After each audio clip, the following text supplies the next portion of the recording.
This is The Memory Palace. I'm Nate DiMeo. Anne Hodges had slipped into that state where you can't quite tell dreams from reality. She'd woken up early, as always, to make her husband breakfast and see him off to work. And then she started in on the housework. It was small, the house, but there were always things to dust or polish or wash or fold and put away. And while she worked, as always, she worried.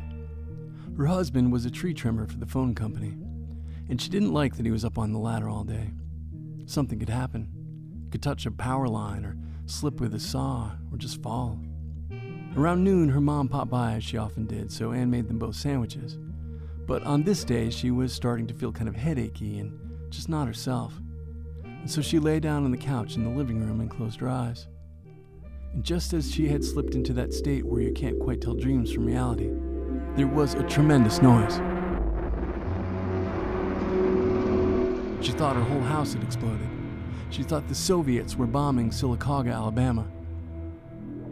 But in reality, a meteor had come from space, pierced Earth's atmosphere, and then her roof, and then careened off her radio and smashed into her hip. She screamed, as one would. In her confusion and her pain, it hurt so much. Her hip was already purpling and swelling. She thought a neighbor kid had thrown a rock, but that rock there on her living room floor was hot to the touch. And even though it was a little smaller than a cantaloupe, it was too heavy for her to lift with one hand. And besides, what kid throws a rock through your ceiling? People all over Talladega County heard the blast, saw a fireball in the sky, thought it was a plane crash or an alien invasion. It was 1954, and there were always aliens invading in the movies in 1954. A policeman who was called to the scene was the first to suspect that the rock that had hit Anne Hodges was no ordinary rock. Later that night, a government geologist would inform her that the policeman's suspicions were correct. It was at that point the only thing that made sense to Anne. But he also told her something she could hardly believe. In the history of the world, a world that at that moment in November of 1954 contained about 2.7 billion people, that today is home to somewhere around 7.5 billion, a planet upon which approximately 110 billion people have ever lived, during the 150,000-ish years that people as we think of them now have lived on that planet, scientists believe, none of those people, not one, has ever been hit by anything fallen from space, except for Anne Elizabeth Hodges of Sylacauga, Alabama. The odds of being struck by this astronomical object were astronomical, and yet she was the only one. And what do you do when you find out that you are the only one? Anne Hodges started dreaming. As her life slipped into that space where it wasn't quite her own, where reporters came knocking at all hours, where neighbors kept coming by to see the hole and hear the story, see her bruise, where her living room started to feel like a tourist attraction.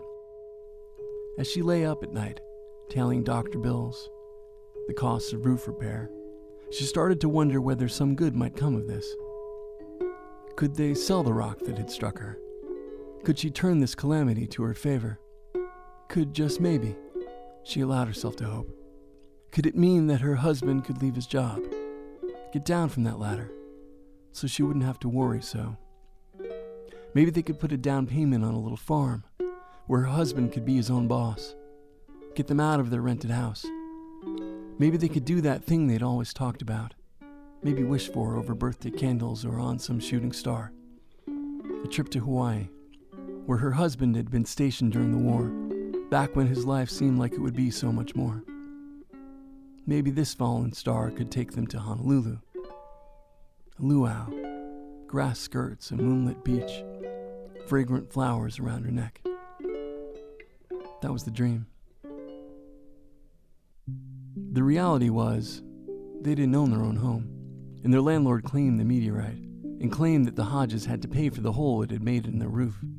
Lawyers went back and forth about it for 2 years, during which time Anne was on the cover of magazines, even made it on the TV once or twice.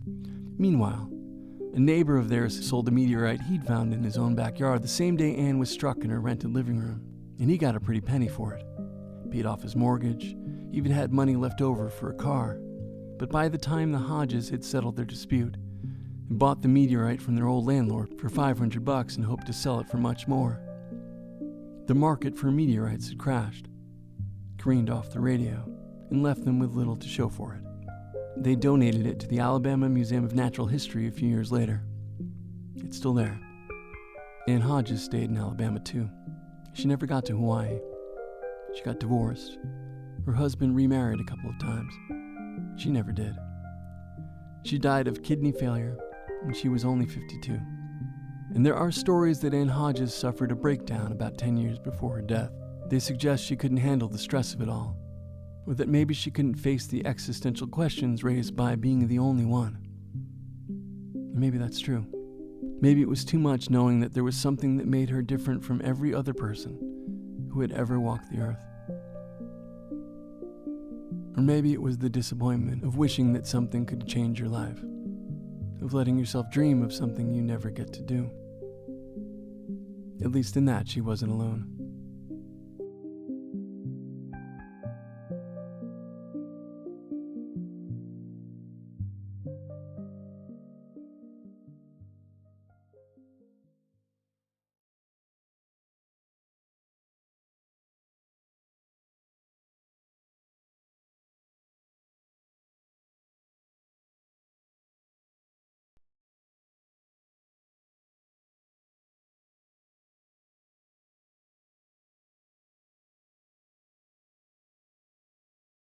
This episode of The Memory Palace is written and produced by me, Nate DiMeo, with research assistance from Eliza McGraw.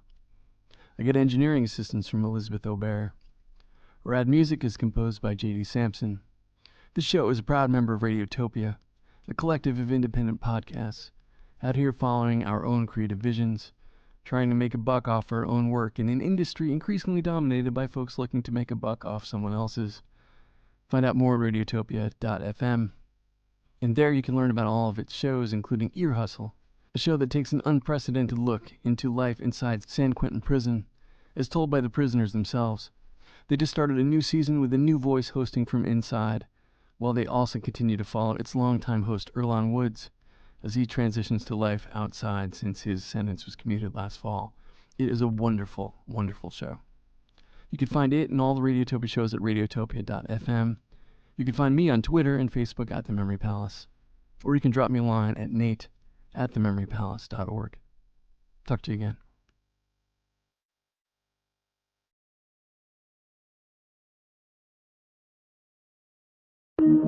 Radiotopia.